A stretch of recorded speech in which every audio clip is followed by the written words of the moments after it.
Thank you for watching module number 2. This is where we take a look at your student loan portfolio, what kind of loans you may be borrowing while you are at Penn.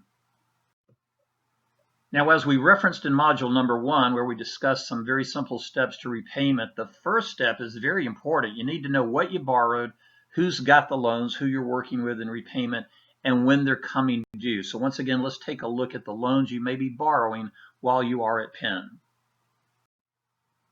Now, we've broken up your student loan portfolio into 3 categories of loans. Federal direct loans, which is where most of your borrowing, if not all of it, will be. Campus-based loans and private loans. Once again, we've highlighted federal direct loans. We're going to look at these in more detail on the next slide, but this would include direct subsidized loans. Those are only for undergraduates. Direct unsubsidized loans, those are for undergraduates and graduate students. Direct Plus, now a Direct Plus can be taken out by a parent for an undergrad student, but the Direct Plus version for graduate students is actually called Grad Plus.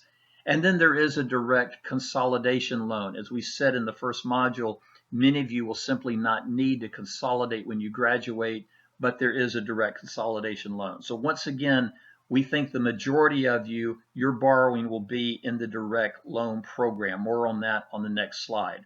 Some of you may have what are called campus-based loans. These are loans where the school serves as the lender. Examples include Federal Perkins. That's actually a federal loan, but the school serves as the lender.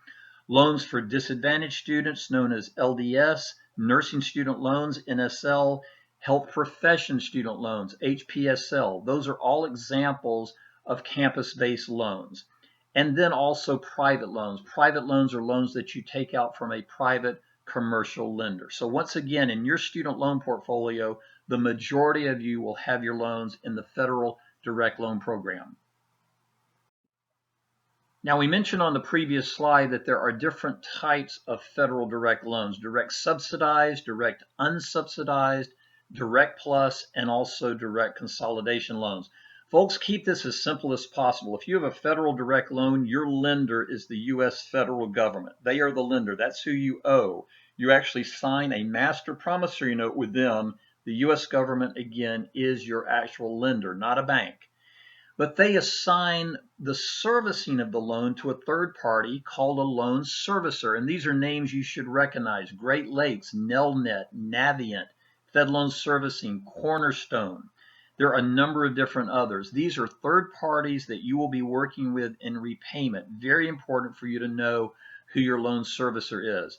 And as we mentioned in the first module, you should have one loan servicer for all of your direct loans. So whoever is assigned to service your loans the very first time you take out a direct loan, you should have that same loan servicer every time you take out another direct loan all the way through school. And once again, that simply negates for many of you the need to consolidate once you graduate.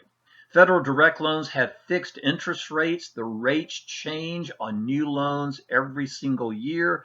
We're going to talk about that in the module on interest rates and capitalization.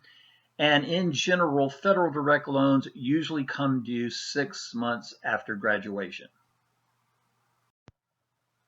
We hope the information in this short module has been helpful to you. This is the end of module number 2. If you have questions about student loans or financial aid, please contact the Penn Student Financial Services Office. If you have questions about general money management, please contact Financial Wellness at Penn.